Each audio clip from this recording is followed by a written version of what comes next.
Hi Pisces! This is Pisces Hub. Welcome to my channel. So for today's video, gagawa tayo ng reading for Pisces.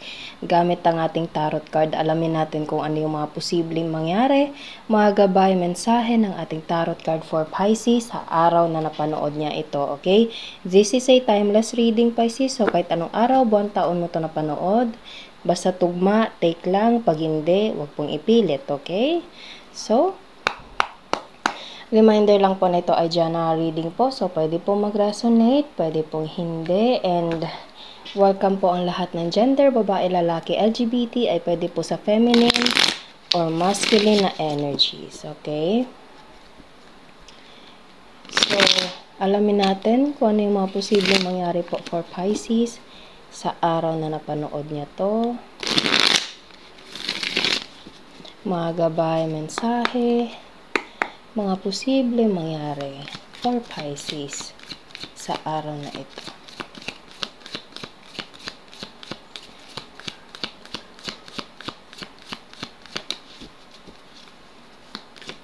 Oh, okay. So, there's a Three of Wands. There's packing. There's something na preparing, Pisces. Pwede merong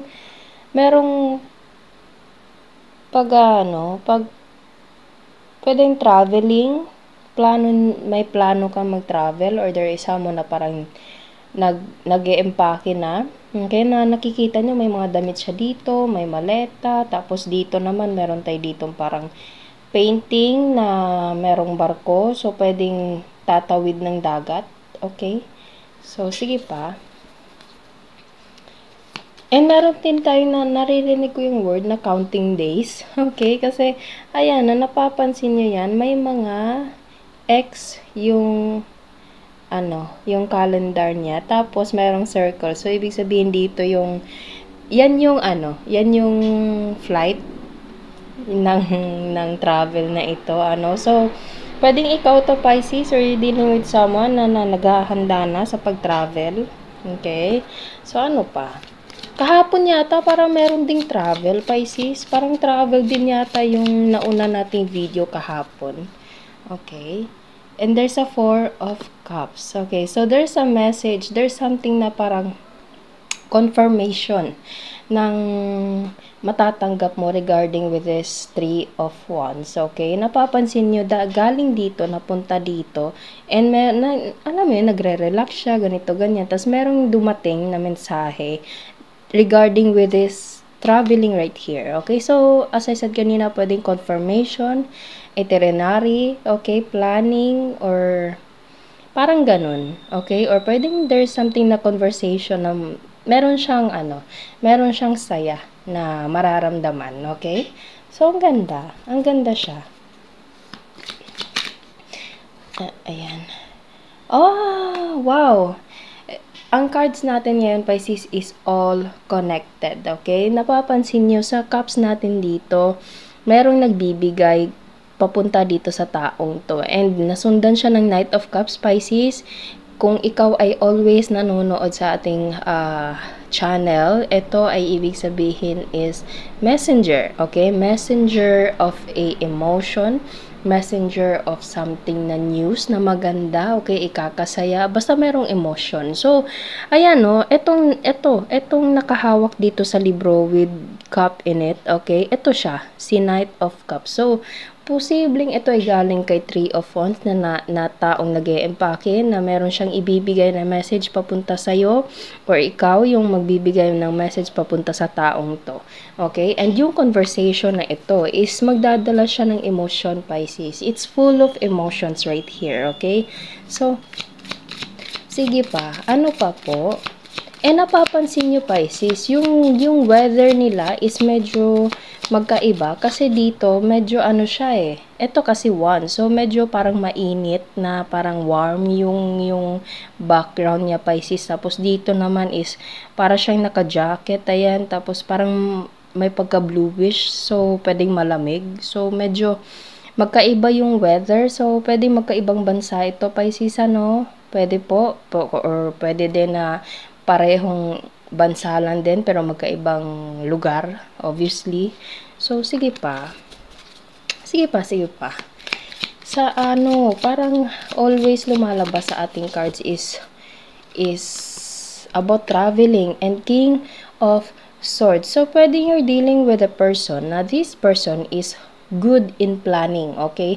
Kasi ang Swords kasi is all about mindset, okay? It's all about thinking. It's all about intellectual, okay? So, itong taong to or you is na kumbaga meron kayong pinag-isipan. Okay? This person plans everything and pinag-isipan niya to, plinano niya to. Pwedeng ikaw to, Pisces, okay? Plinano mo to, inayos mo to,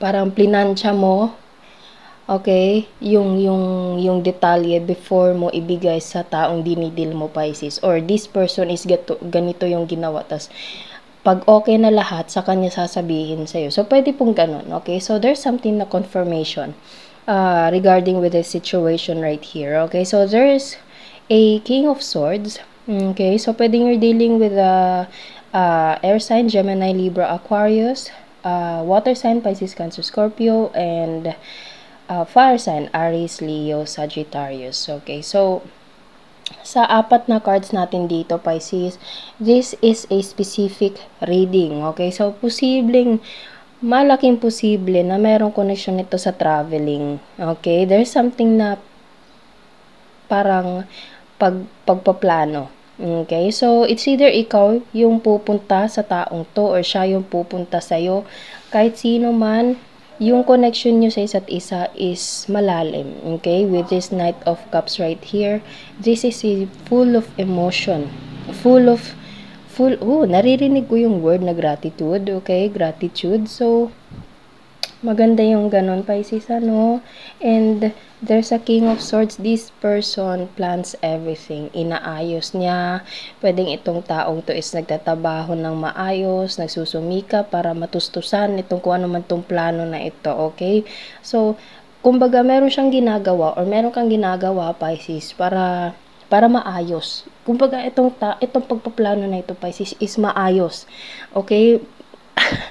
Alam mo, hindi ko masabi yung exact word na yun, okay? Pero alam ko, Pisces, na nagigets niyo na, okay? So, this person or you is aayusin, inaayos, naka ganito, ganyan, okay?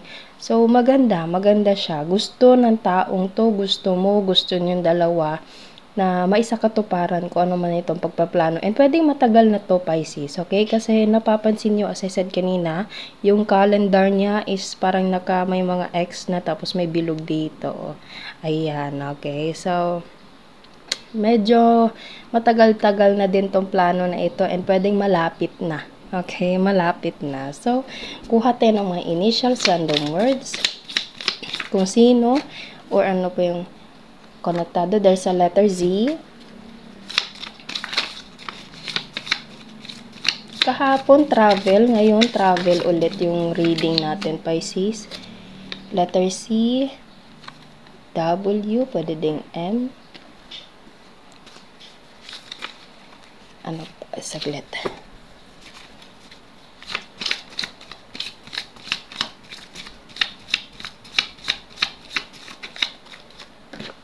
U,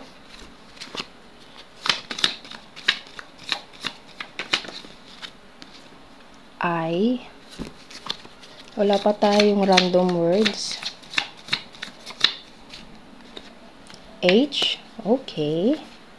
Marami tayo ngayon na Pisces, initials, M and T. Okay, lahat na nandito is puro initials, Pisces, wala tayong random words. Okay, so pwedeng nandito yung pangalan mo or your person's name, initials, Pisces, take nyo lang po. Okay, so yun po ang ating reading for Pisces sa araw nito. Naway nagustuhan nyo po. Huwag nyo po sanang kalimutan na mag-like at mag-subscribe po sa ating channel and click the bell button para ma-notify po kayo sa next videos na i-upload natin. Okay, so thank you, Pisces, and God bless!